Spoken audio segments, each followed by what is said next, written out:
Hello दोस्तों, नमस्कार। स्वागत है आपको अपने YouTube channel the knowledge success में। मैं मनोज कुमार फिर से लाए हैं एक बार ईवीएस क्लास 4 चैप्टर 1। इससे पहले हम चैप्टर बाय चैप्टर क्लास 3 पूरा करवा चुके हैं और आज फिर से स्टार्ट किए हैं क्लास 4 ईवीएस चैप्टर 1, जिसका नाम है चलो चलें स्कूल। इसमें हम लोग पढ़ेंगे किस प्रकार बच्चे कष्ट झेलकर कहाँ के बच्चे कैसे कैसे स्कूल पहुँचते हैं और कहाँ किस जगह का बच्चा किस तरह से स्कूल पहुँचते हैं, उसका हम लोगों का नाम याद करवाना पड़ेगा, ये याद रखना पड़ेगा। इसमें पहला पॉइंट है, असम में बांस से बने पुल होते हैं। यहाँ बारिश बहुत होती है, कभी कभी तो चारों तरफ घुटनों तक पानी भर जाता है, फिर भी बच्चे स्कूल जाने से नहीं रुकते। एक हाथ में किताबें उठाते हैं और दूसरे हाथ से बांस को पकड़ते हैं और जल्दी जल्दी बांस और रस्सी से बना पुल पार कर जाते हैं। कहने का मतलब है, असम में बच्चे बांस से बने पुल पर पार करके जाते हैं। यहाँ बारिश बहुत अधिक होती है, घुटनों तक पानी आ जाता है, फिर भी बच्चे स्कूल जाना नहीं छोड़ते हैं। इसका एक ही ट्रिक है, याद रखेंगे। जहाँ पर इतना लंबा क्वेश्चन आएगा वहाँ पर ट्रिक याद रखना है जी, बांस, जहाँ बांस से बने पुल होंगे या बांस से बने घर होंगे तो याद रखिएगा, A for Assam, B for बांस। A for Assam, B for बांस। जहाँ बांस की बात आवे वहाँ असम में टिक लगाइएगा। तीसरी कक्षा में ईवीएस में पढ़ाए थे, जहाँ पर बांस से बने घर होंगे वहाँ पर असम में टिक लगाना है। इस तरह से हम लोग याद रखेंगे, जहाँ पर बांस से बने पुल होंगे, बारिश बहुत होगी, बच्चे की तुम बात किया जाएगा स्कूल जाने की, तो असम में टिक लगाएंगे। दूसरा पॉइंट है लद्दाख। लद्दाख में लकड़ी का बना झूला होता है जिसे ट्रॉली कहा जाता है। स्कूल पहुँचने के लिए रोज़ नदी पार करनी होती है। खूब चौड़ी और गहरी नदी के पार जाती हुई मजबूत लोहे की रस्सी होती है। यह दोनों तरफ से भारी पत्थरों या पेड़ों से कसकर बंधी रहती है। ट्रॉली में बैठ जाते हैं और बच्चे नदी के उस पार पहुंच जाते हैं। कहने का मतलब है, जहां पर लकड़ी का बना झूला का बात हो, ट्रॉली का बात हो, लौ से लकड़ी, लौ से लद्दाख। ट्रिक याद रखेंगे, लौ से लद्दाख और लौ से लकड़ी। जहाँ पर लकड़ी का बना झूला का बात हो या ट्रॉली का बात हो, वह लद्दाख आएगा। लद्दाख में हम लोग ट्रिक लगाएंगे। तीसरा पॉइंट है सीमेंट का पुल। यह पुल सीमेंट, ईंट और लोहे के सरियों से बना होता है। पुल पर चढ़ने उतरने के लिए सीढ़ियाँ बनी होती है, तो नाम है सीमेंट का पुल। तो सीमेंट में तो आप लोग जानबे करते हैं, सीमेंट, ईंट, लोहा, लोहे का सरिया, गिट्टी, बालू इत्यादि का बना होता है और पुल पर चढ़ने के लिए या उतरने के लिए सीढ़ियाँ बनी होती है। चौथा पॉइंट है वल्लम। वल्लम का मतलब होता है दोस्तों छोटी नाव। छोटी नाव, तो इसका पॉइंट दिल है, केरल के कुछ भागों में बच्चे पानी को पार करने के लिए छोटी नाव में बैठकर स्कूल तक पहुंचते हैं। इससे पहले तीसरी कक्षा ईवीएस में पढ़ाए थे हम केरल के बारे में। केरल में टैपियोका और नारियल का पेड़ फेमस था। अभी वल्लम के बारे में पढ़ रहे हैं। केरल में वल्लम याद रखिएगा। वल्लम का मतलब होता है छोटी नाव, जो केरल में पाया जाता है। पहला पॉइंट।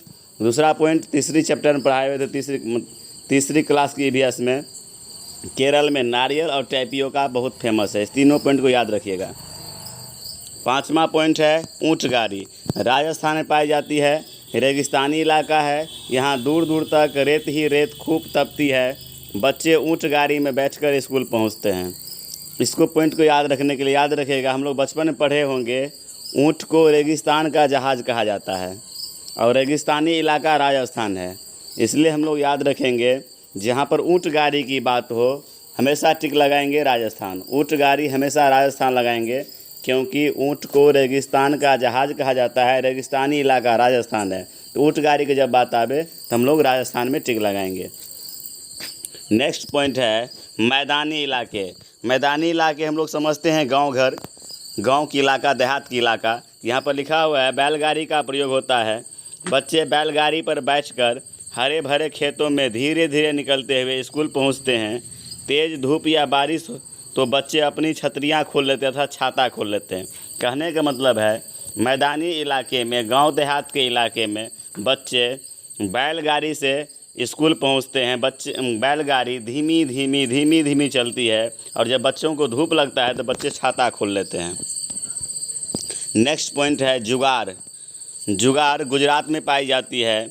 यह एक, यहाँ टाइपिंग गलत हो गया है, यह एक गाड़ी का नाम होता है।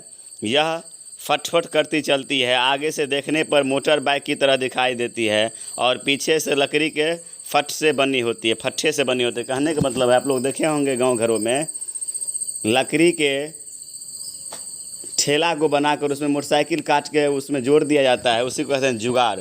यह जुगाड़ पहले फेमस था गुजरात में। नेक्स्ट पॉइंट है 8, स्कूल पहुंचने के लिए बच्चों को घने जंगल से निकलना पड़ता है।